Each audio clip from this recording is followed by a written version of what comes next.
प्रेम पत्र राधा स्वामी 5वां भाग सिलसिला वचन 34 सहज उपदेश।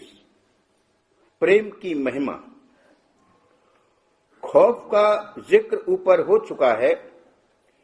पहले खौफ जरूर चाहिए ताकि परमार्थी चाल चलनी शुरू हो जावे और फिर शौक पैदा होता जावे और फिर आहिस्ते आहिस्ते उसकी तरक्की होकर प्रेम यानी गहरा शौक प्रकट होगा।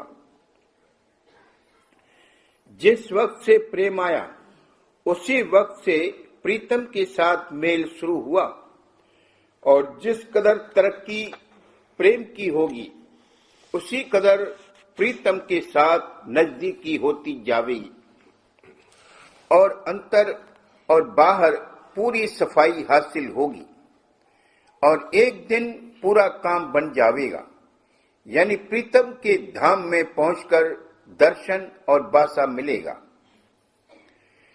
पहले डर के सबब से कुछ शौक पैदा होगा और तवज्जो प्रीतम की तरफ आवेगी और विकारों का जोर और शोर घटेगा और अभ्यास मामूली तौर से बनेगा और उसमें कुछ रस मिलेगा।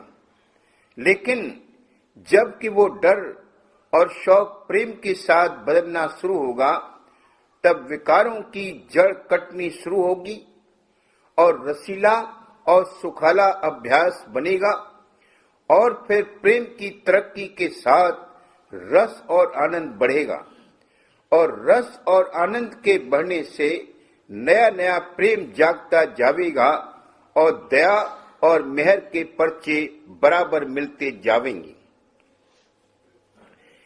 यह कुछ जरूरी बात नहीं है कि पहले डर पैदा होवे।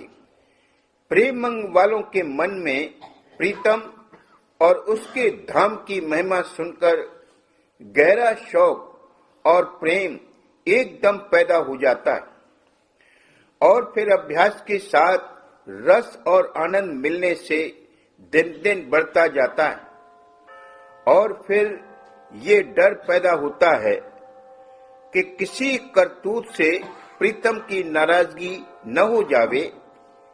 ये डर बहुत निर्मल है और बहुत जल्द सफाई करता है और प्रीतम से मेल कराता है।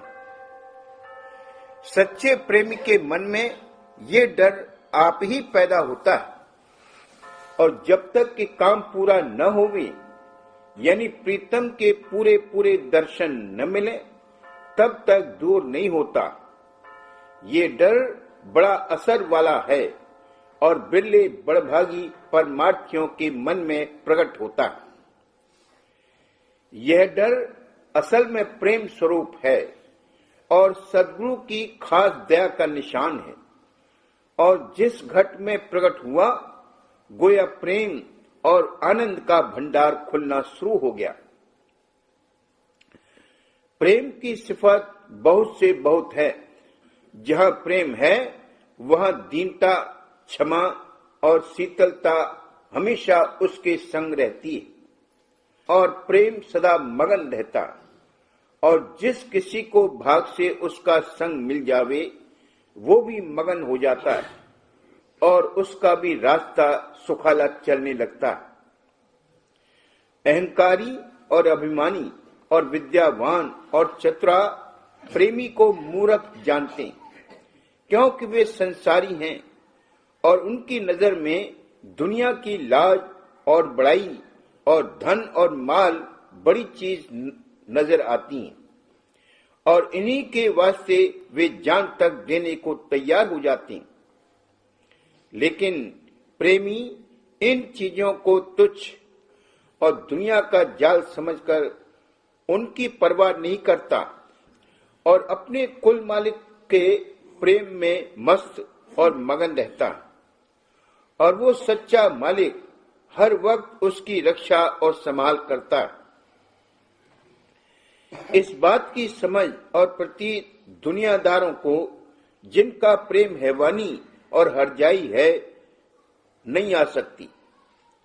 हैवानी और हरजाई से मतलब ये है कि अनेक जीवों और पदार्थों के मोह में फंसे रहते हैं और अपने सच्चे मालिक की कभी सुध भी नहीं लेते। जिस किसी के मन में गुरु और मालिक के चरणों का प्रेम है, उसका काम सब तरह से बना हुआ है। लेकिन जिसके मन में डर है और कुछ शौक भी रखता है, वो भी सद्गुरु से मिलकर एक दिन प्रेमी हो जाएगा। पर वो लोग जिनके हृदय में न प्रेम है और न डर है, बिल्कुल रूखे और फीके हैं। उनको सच्चा परमार्थ कभी हासिल नहीं होगा।